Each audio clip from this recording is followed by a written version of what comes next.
Welcome to Kanya designing. ఇది machine embroidery అండి. ఇది ఇంతకు స్పెషల్ గా చూపిస్తున్నానంటే యాక్చువల్గా మగ్గం వచ్చింది అనమాట. అయితే మనల్ని కస్టమర్ ఇది రిఫరెన్స్ పంపించారండి. అలా ఎలా డిజైన్ చేయమన్నారు. వాళ్ళ బడ్జెట్ చెప్పారనమాట. నేను బడ్జెట్ అయితే అనౌన్స్ చేయట్లేదు యాక్చువల్ గా. సో వాళ్ళ బడ్జెట్ లో నేను ఈ ఫ్యాబ్రిక్ అయితే తీసి మొత్తం అంతా నేనే తీసాను అనమాట. వాళ్ళు ఇలా రిఫరెన్స్ ఒకటి పెట్టారు. నాకు బాగా ఇప్పటి నుంచి అలవాటు అండి వాళ్ళు. సో నేను అందుకని చేశాను అనమాట. ఇది బ్లౌజ్ ఇలా చేశాను.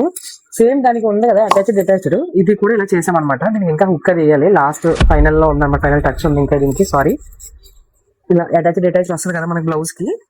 ఇలా వస్తుంది. మనకి కావాలంటే వేసుకోవచ్చు, లేదంటే లేదు. ఇది ఓణికి ఇలాగా మనం చిన్న కట్ వర్క్ ఇచ్చాను అనమాట. సో ఇది లెహంగా 2 లేయర్స్ లెహంగా అండి. ఇంకా జిగ్జాగ్ ఒకటి అవ్వాలి. మా పనులు ఉండిపోయినాయి అనమాట. క్లాసెస్ స్టిచ్చింగ్ వర్కర్స్ అందరూ స్పీడ్ గానే చేస్తున్నారు, కానీ మేము హమ్మింగ్ చేయడానికి అవ్వట్లేదు. సో ఇది ఒకటి మనం ఇలా మిషన్ మనం ఇలా ఎందుకు సెట్ చేస్తామంటే అండి, మనకు మగ్గం వర్క్ లో అంటే కాస్ట్ ఎక్కువైపోతుంది. అందరూ ఒకటేసారి దానికి పెట్టలేరు కదా. సో ఒక్కొక్క దానికి అలాగా నేను సజెస్ట్ చేస్తున్నాను. ఇది కూడా ఏంటంటే సారీలో పీస్ పట్టు సారీ. ఈ కస్టమర్ కూడా మగ్గం వర్క్ వద్దులేండి కానీ ప్లెయిన్ గా ఉంది అలాగా అంటే ఇలా మిషన్ ఎంబ్రాయిడరీ సజెస్ట్ చేశానండి.